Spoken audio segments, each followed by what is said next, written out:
Then Allah subhanahu wa ta'ala instructs the believers, the Sahaba Ikram, and by extension all of us, with two ahkam, with two rulings.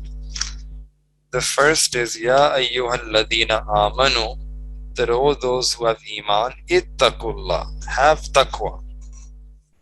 Ittaqullaha haqqa tuqati, have taqwa as is the haqq of Allah subhanahu wa ta'ala. So the ulama, they have mentioned that taqwa has certain levels. The first level of taqwa is to save ourselves from shirk. Ittiqa'u min ash-shirki, to leave all shirk and shirkiya practices. That's the first degree. Then after that, second level of taqwa is to stay away from major sins, what you call gunahi kabira, kabair. Then if there is a person who is able to succeed at the first and the second level, then we should move to the third level of taqwa, which is that you leave your major sins, and along with that you also leave your gunahi saghira, the minor sins. You stay away from the minor sins as well. And then the highest levels of taqwa is that a person, they not only save themselves from sins, whether major or minor, they also save themselves from anything which distracts them from the remembrance of Allah. In other words, they stay away from ghafla. They're always constantly thinking about Allah subhanahu wa ta'ala, and as a result of that, their thoughts are not distracted away from Allah even for a moment. So not only do they stay away from sins, but they also stay away from masiva Allah, ghairullah, anything which distracts them or diverts them away from Allah subhanahu wa ta'ala.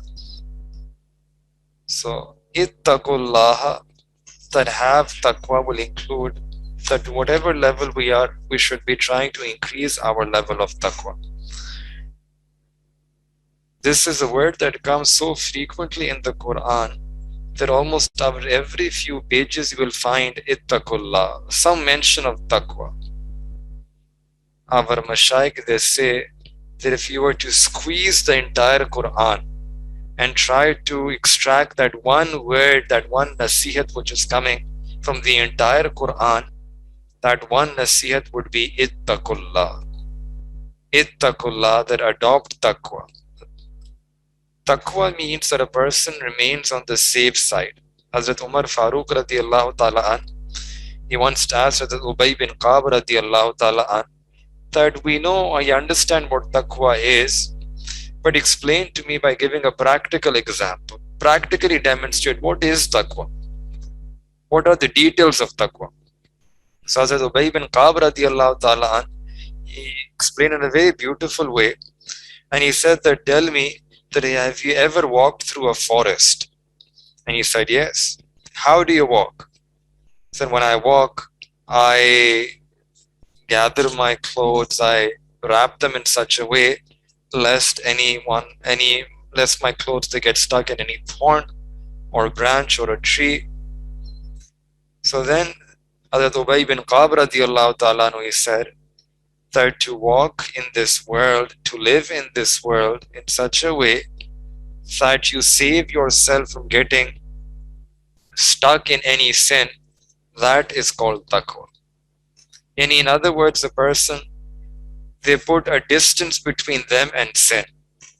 So it's not just that you stay away from sin. Taqwa is that you put a safe distance between you and sin, which means that even if you have to leave some permissible things, you leave them out of this danger that you might fall into sin. Sayyidina, the Sahaba Ikram, they used to say that we left 70 odd permissible halal jais things in our deen because of this danger that if we consume these halal things, we might end up into the haram. So to put a safe distance between us and sins is called taqwa. In our times, it's very easy to understand this philosophy because we practice this philosophy in our dunya all the time.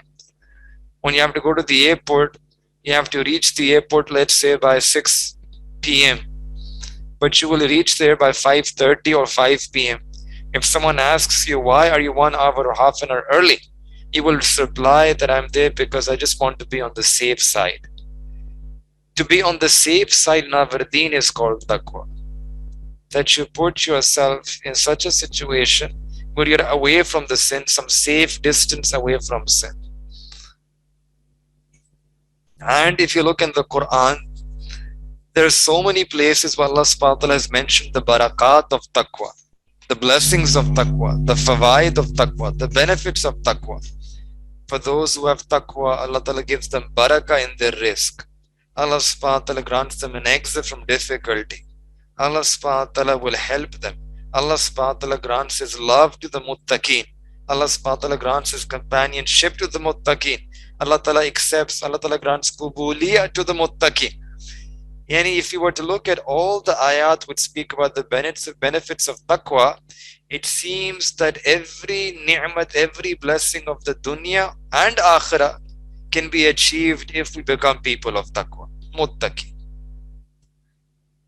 So when this ayat was revealed, that ittaqullaha haqqa tuqati, that fear Allah subhanahu wa ta'ala, have taqwa as is the haqq, as is the right of Allah subhanahu wa ta'ala, as is the haqq of Allah subhanahu wa ta'ala.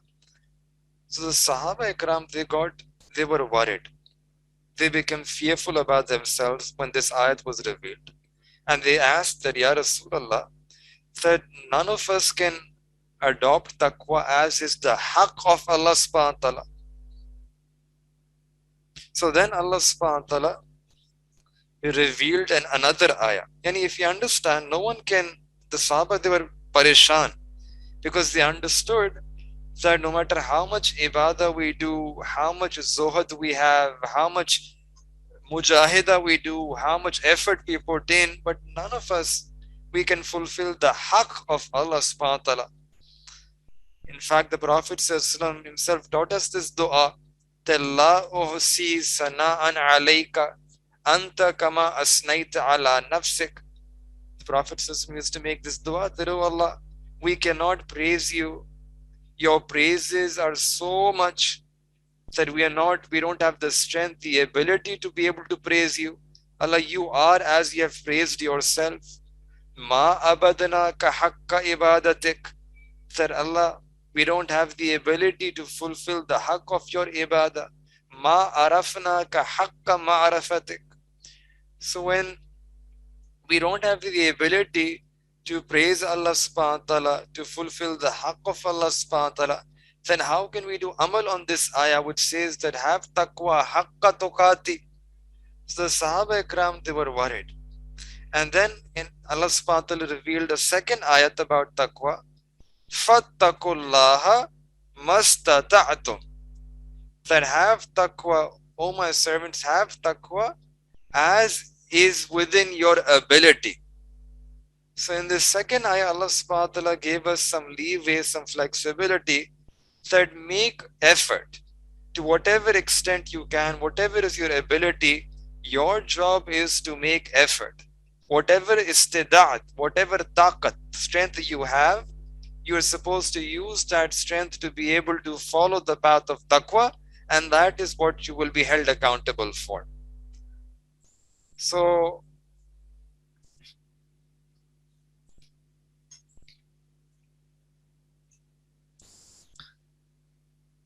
and then Allah subhanahu wa ta'ala gave us a second ruling. First is that have taqwa. The second command is wala tamutunna illa wa antum muslimun. That do not die except that you are in a state of iman. What this means is that have this taqwa and die on this taqwa. Die on this taqwa. This taqwa should be there till the very end. Not that you have taqwa one day and you leave it the other day, but you should have it till the very end. The Prophet ﷺ said, Innamal a'malu bil khawatim. That the actions are judged by the endings. One is by the niyat, the intentions. There's another hadith that actions are judged by the ending. And if a person dies in a state of iman and taqwa, then that person will be successful. And if Na'udhu billah, if a person spends their entire life in tahajjud, but at the time of death, they revoke their iman, they renounce, na'udhu billah, they renounce their iman, then what benefit will they get? So this ayat is giving us two rulings that have, number one, taqwa. Hazrat Abdullah bin Masud radiyallahu ta'ala an, when he was asked about taqwa, he explained very beautifully. He said that having taqwa means that you obey Allah and you don't disobey Allah. That you remember Allah and you don't forget Allah. You thank Allah and you don't become ungrateful to Allah. This is the maqam of taqwa. To leave disobedience and do obedience, to turn away from ghaflat to zikr, and to turn away from nashukri, to being ingratitude, ungrateful, to being a grateful servant of Allah subhanahu wa ta'ala.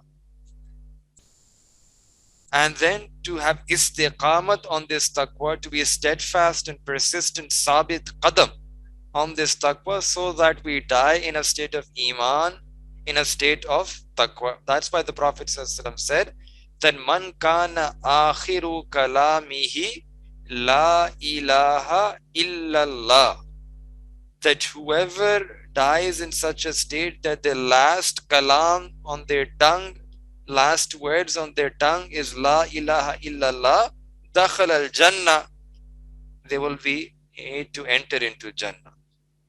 So may Allah subhanahu wa ta'ala grant all of us this name of taqwa and grant us the ability to remain steadfast on this taqwa until we leave this world.